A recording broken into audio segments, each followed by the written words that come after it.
ఎప్పుడైనా ఒక కవిత చదివినప్పుడు అబ్బా కవి ఈ ఫీలింగ్ను ఇంత పర్ఫెక్ట్గా ఎలా పట్టుకోగలిగారు అని మీకు అనిపించిందా? ఆ మ్యాజిక్ వెనకున్న సీక్రెట్ ఏంటో తెలుసా? అవే పోయెటిక్ డివైసెస్ అంటే కవితా పరికరాలు. అవి మనల్ని కన్ఫ్యూజ్ చేయడానికి కాదు, కవులు మనల్ని ఒక కొత్త ఎమోషనల్ ప్రపంచంలోకి తీసుకెళ్లడానికి వాడే పవర్ఫుల్ టూల్స్. ఈరోజు మనం కవిత్వం వెనకున్న ఆ స్పెషల్ లాంగ్వేజ్ని డీకోడ్ చేద్దాం. కవులను ఎమోషన్స్ కట్టే ఆర్కిటెక్ట్స్ అనుకుంటే వాళ్ల బ్లూ ప్రింట్స్ ఏంటి? అవే ఈ పోయెటిక్ డివైసెస్.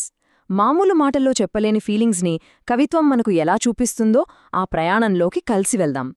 సరే, ముందుగా కవి దగ్గర ఉండే పెయింట్ బ్రష్ లాంటి టూల్స్ గురించి మాట్లాడుకుందాం. అంటే పదాలతో చిత్రాలు గీయడం. కవులు మన మైండ్లో క్లియర్గా ఇమేజెస్ని ఎలా క్రియేట్ చేస్తారో, మనం ఫీల్ అయ్యేలా ఎలా చేస్తారో ఇప్పుడు చూద్దాం. మన టూల్ కిట్లో మొదటి 3 చాలా simple and powerful tools. Simile అంటే లాగా లేదా వలే అని పోల్చడం. ఉదాహరణకి ఆమె సింహం లాగా ధైర్యవంతురాలు అని చెప్పడం. ఇక మెటఫర్ అయితే ఇంకొంచెం డైరెక్ట్, కాలమొక దొంగ అని చెప్పడం. పర్సానిఫికేషన్ అయితే ప్రాణం లేని వాటికి ప్రాణం పోస్తుంది, గాలి గుసగుసలాడింది అన్నట్లు. సరే, ఈ టూల్స్ నిజంగా కవితలో ఎలా పనిచేస్తాయో చూసేద్దాం.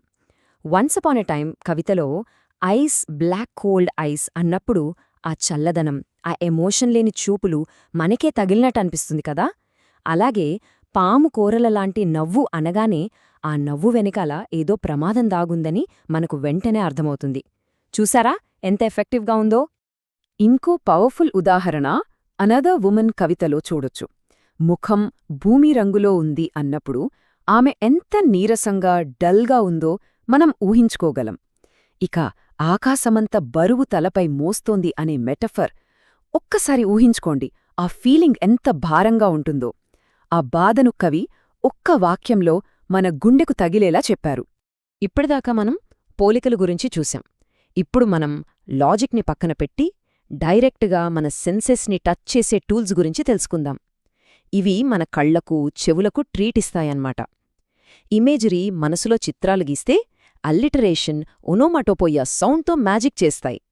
ఇక్కడ ఒక విషయం గమనించాలి, గొప్ప కవులు ఈ టూల్స్ని విడివిడిగా వాడరు, అన్నింటినీ కలిపి ఒక అద్భుతాన్ని సృష్టిస్తారు. అబాండెంట్ కవితలో ఇంద్రియ ఇమేజరీ మనలో జాలిని పుట్టిస్తుంది. అదే టైంలో రాత్రి యొక్క వింత నిశ్శబ్దం అన్నప్పుడు ఆ సైలెన్సే ఒక క్యారెక్టర్గా మారిపోతుంది.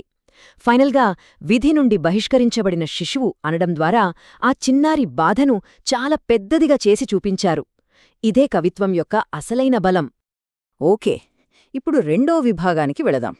ఇక్కడ మనం కవిత పైపైన ఎలా ఉందో కాదు, దాని స్ట్రక్చర్, దాని లోపలి మీనింగ్ గురించి మాట్లాడబోతున్నాం. అంటే కవితకుండే రిథం, దాని ఫ్లో, ఇంకా లోతైన అర్థాలను కంట్రోల్ చేసే టూల్స్ గురించి ఇప్పుడు చూద్దాం. ఈ సెక్షన్లో 4 ముఖ్యమైనవి ఉన్నాయి. సింబలిజం అంటే ఒక వస్తువు ద్వారా ఒక పెద్ద ఐడియాని చెప్పడం, పావురం శాంతికి సింబల్లాగా అన్నమాట. రైమ్, రెపిటేషన్ కవితకు ఒక మ్యూజిక్, ఒక ఫ్లో ఇస్తాయి. ఇక ఎంజాయ్మెంట్, ఇది భలే ఉంటుంది, ఒక లైన్లో చెప్పాల్సిన మాటను కావాలనే ఇంకో లైన్కి తీసుకెళ్లడం. దీనివల్ల చదివేటప్పుడు ఒక రకమైన స్పీడ్, క్యూరియాసిటీ క్రియేట్ అవుతుంది. ఈ టూల్స్ ఒక సింపుల్ కవితను కూడా ఎంత పెద్ద సందేశంగా మారుస్తాయో చూడండి. ఇక్కడ ద డ్రీమర్ అంటే ఎవరో ఒకరు కాదు, మనమందరం. పర్యావరణాన్ని పట్టించుకోకుండా నిద్రపోతున్న మనందరికీ అది ఒక సింబల్. చివరి తిమింగలం పాట, అంతరించిపోతున్న జీవుల ఆవేదన. ఇక అడవి వింటుంది అన్నప్పుడు మనం చేసే ప్రతి పనికి ప్రకృతి సాక్ష్యంగా నిలుస్తోందని ఒక హెచ్చరిక అన్నమాట. రైట్, మన దగ్గర టూల్స్ అన్నీ రెడీగా ఉన్నాయి. ఇక మనమే యానలిస్ట్స్. మనం నేర్చుకున్న వాటితో ఎలాంటి కవితనైనా ఎలా డీకోడ్ చేయాలో చూసేద్దామా? Let's get started. ఈ స్లైడ్ని ఒకసారి చూడండి. ఎడమవైపు కళ ఒక చిన్న నిప్పురవ్వ. ఎంత సింపుల్ లైన్, కాని దాని అర్థం చాలా పెద్దది. ఆశ ఎంత చిన్నగా మొదలైనా పెద్ద మంట అవగలదని. అలాగే కుడివైపు ధైర్యం బలంగా నిలబడింది అని. ధైర్యాన్ని ఒక మనిషిలా చూపించారు. ఇలాంటి చిన్న టెక్నిక్స్ కవితకు బలాన్నిస్తాయి. ఇక్కడ ఒక కామన్ ప్యాటర్న్ గమనించండి. కవులు ప్రకృతి గురించి చెప్పినప్పుడు పర్సానిఫికేషన్ను ఎంత ఎక్కువగా వాడుతున్నారో. పాట పాడే నది, వేచియుండి పైకి ఎగబాకే విత్తనం, ఇలా చెప్పడం వల్ల ప్రకృతి మనతో మాట్లాడుతున్నట్టే ఉంటుంది. దానికి కూడా మనలాగి ఫీలింగ్స్ ఉన్నట్టు అనిపిస్తుంది. చివరగా కవులు చేసే ఒక మ్యాజిక్ చూద్దాం. మనకు కంటికి కనిపించని టైం, నమ్మకం లాంటి వాటికి ఎలా రూపమిస్తారో చూడండి. నమ్మకానికి రెక్కలు, కాలానికి అడుగుజాడలు ఉన్నాయని చెప్పడం ద్వారా వాటిని మనం ఫీలవ్వగలిగేలా చేస్తున్నారు. ఉదయం రాత్రిని తరిమికొడుతుంది అన్నప్పుడు ఆ సీన్ మన కళ్లముందు జరుగుతున్నట్టే ఉంది కదా. ఇదే కవిత్వం యొక్క గొప్పతనం. ఇదిగోండి మన ఫైనల్ బ్లూ ప్రింట్.